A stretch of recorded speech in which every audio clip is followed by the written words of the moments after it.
تاہم اگر ہم خالص عرب روایات کی بات کریں تو ان کی شادی کی رسومات میں اس کی بہترین جھلک نظر آتی ہے۔ ہاں، ویڈیو میں اس کا بڑا دلچسپ ذکر تھا، جیسے کہ تقریبات رات کو ہوتی ہیں اور کھانا ایک ہی بڑے تھال میں پیش کیا جاتا ہے۔ جی، یہ کمیونل ایٹنگ یعنی مل کر کھانے کا رواج اتحاد اور برکت کی علامت سمجھا جاتا ہے۔ ان کی مشہور ڈش مندی ہے جو چاول اور بھاپ میں پکے ہوئے گوشت سے بنتی ہے۔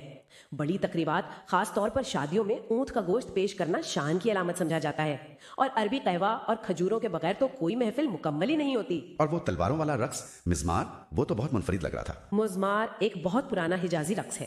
اس میں 2 قطاروں میں لوگ کھڑے ہو کر ڈھول کی تھاپ پر تلواریں اور لاٹھیاں ہوا میں گھماتے ہیں۔ یہ ان کی بہادری اور ثقافتی ورثے کی علامت ہے۔ ایک دلچسپ بات یہ ہے کہ اکثر شادیوں میں ناچ گانا اور جشن کھانے کے بعد شروع ہوتا ہے، تاکہ جو مہمان ان سرگرمیوں میں حصہ نہیں لینا چاہتے وہ آرام سے کھانا کھا کر جا سکیں۔ یہ دوسروں کی سہولت کا خیال رکھنے کی ایک خوبصورت مثال ہے، لیکن یہ تو ہوئی تقریبات کی بات۔ حرم کے ارد گرد کا علاقہ تو 24 گھنٹے زائرین اور تجارت کی وجہ سے جاگتا رہتا ہے، لیکن اس دائرے سے باہر نکلیں تو ایک عام سعودی شہر کی طرح زندگی رواں دواں نظر آتی ہے۔ وہاں مقامی محلے ہیں، خاندان رہتے ہیں، اور زندگی کی رفتار حرم کے علاقے کی نسبت بہت پرسکون ہے۔ لیکن یہ بھی حقیقت ہے کہ شہر کی ہر چیز بالواسطہ یا بلا واسطہ حرم اور زائرین سے ہی جڑی ہوئی ہے۔ یہ جدید انجینئرنگ اور ثقافت تو اپنی جگہ، لیکن اس شہر کی اصل روح تو ان مقامات سے جڑی ہے جہاں صدیاں سانس لیتی ہیں۔ چلیں ذرا ان زیارات کی بات کرتے ہیں جو اس سفر کو مکمل کرتی ہیں۔ سب سے پہلے تو خود مسجد الحرام، جو دنیا کی سب سے بڑی مسجد ہے، اس کے 210 دروازے ہیں اور اس میں 40 لاکھ سے زائد لوگ بے وقت نماز ادا کر سکتے ہیں۔ یہ اعداد و شمار ہی عقل کو دنگ کر دیتے ہیں۔ اسی مسجد میں آب زمزم کا کنواں بھی ہے جو خانہ کعبہ کے تہ خانے میں موجود ہے۔ یہ اللہ کی ایک ایسی نشانی ہے کہ روزانہ لاکھوں لیٹر پانی نکالے جانے کے باوجود یہ آج تک خشک نہیں ہوا، اور اس کے پانی میں سائنسی طور پر بھی شفا بخش معدنیات پائی گئی ہیں۔ پھر صفا و مروہ کی پہاڑیاں ہیں جہاں سعی کی جاتی ہے، اور جنت المعلا، وہ قبرستان جہاں ام المؤمنین حضرت خدیجہ رضی اللہ عنہا آرام فرما رہی ہیں۔ اس جگہ کی روحانیت ہی الگ ہے۔ بالکل۔ اور پھر وہ مقامات ہیں جو اسلام کی ابتدائی تاریخ سے جڑے ہیں، جیسے جبل نور یعنی نور کا پہاڑ جس پر غار ہرا واقع ہے۔ یہ وہ جگہ ہے جہاں نبی کریم صلی اللہ علیہ وسلم پر پہلی وحی نازل ہوئی۔ اس پہاڑ پر چڑھنا جسمانی طور پر ایک مشکل کام ہے، تقریباً 2 گھنٹے لگتے ہیں، لیکن جب کوئی وہاں پہنچتا ہے تو اس سے جو روحانی سکون ملتا ہے وہ بے مثال ہے۔ غار کے اندر سے حرم کا کلاک ٹاور بھی نظر آتا ہے جو قدیم اور جدید کا ایک عجیب امتزاج پیش کرتا ہے۔ اور دوسرا اہم پہاڑ غار ثور والا ہے، جہاں ہجرت کے دوران نبی کریم صلی اللہ علیہ وسلم اور حضرت ابو بکر صدیق رضی اللہ عنہ نے پناہ لی تھی۔ یہ مقامات صرف پتھر کے پہاڑ نہیں بلکہ تاریخ کے وہ باب ہیں جہاں اسلام کے سب سے فیصلہ کن لمحات رقم ہوئے۔ زائرین کے لیے ایک اور اہم مقام مسجد عائشہ ہے جو حرم کی حدود سے باہر ایک میقات ہے۔ لوگ عمرہ کی نیت کے لیے اکثر یہاں آتے ہیں، اور حج کے دنوں میں تو پورا منظر ہی بدل جاتا ہے۔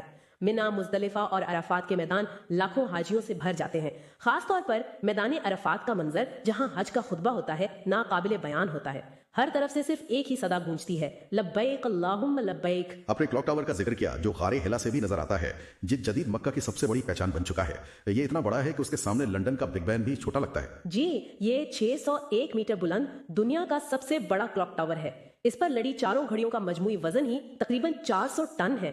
اس کا ڈیزائن جرمنی کے ایک فرم نے بنایا تھا، وہی فرم جس نے مسجد نبوی کے مشہور فولڈنگ امبریلا اور سلائیڈنگ ڈومز بنائے تھے۔ اس کے سپیکرز اتنے طاقتور ہیں کہ اذان کی آواز 10 کلومیٹر دور تک صاف سنی جا سکتی ہے۔ یہ سب تو ٹھیک ہے، لیکن ایک بات سوچنے والی ہے۔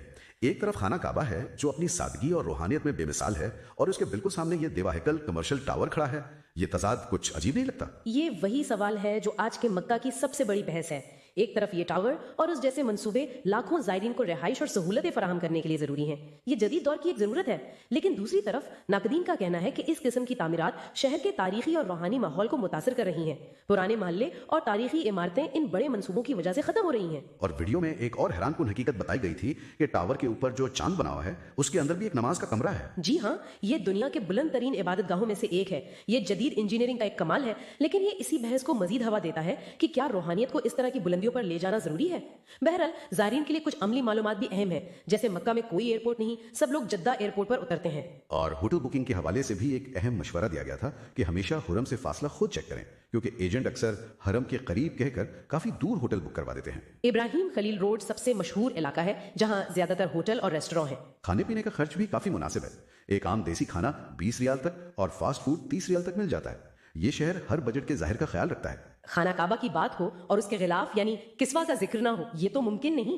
مکہ میں ہی اس کی تیاری کے لیے ایک پوری فیکٹری موجود ہے۔ جی، کسوہ فیکٹری ایک ایسی جگہ ہے جہاں انتہائی مہارت اور عقیدت کے ساتھ یہ غلاف تیار کیا جاتا ہے۔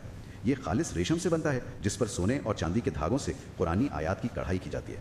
اس پورے عمل میں تقریباً 8 ماہ لگتے ہیں اور سینکڑوں ماہر کاریگر اس میں حصہ لیتے ہیں. اور اس کو تبدیل کرنے کی تاریخ بھی اب بدل گئی ہے. پہلے یہ 9 ذی الحج کو تبدیل ہوتا تھا یعنی حج کے دن. جی یہ ایک طویل عرصے سے چلی آ رہی روایت تھی کہ حج کے دن پرانا غلاف اتار کر نیا چڑھایا جاتا تھا. لیکن حال ہی میں یہ فیصلہ کیا گیا ہے کہ اب یہ اسلامی سال کے آغاز پر یعنی یکم محرم الحرام کو تبدیل کیا جائے گا.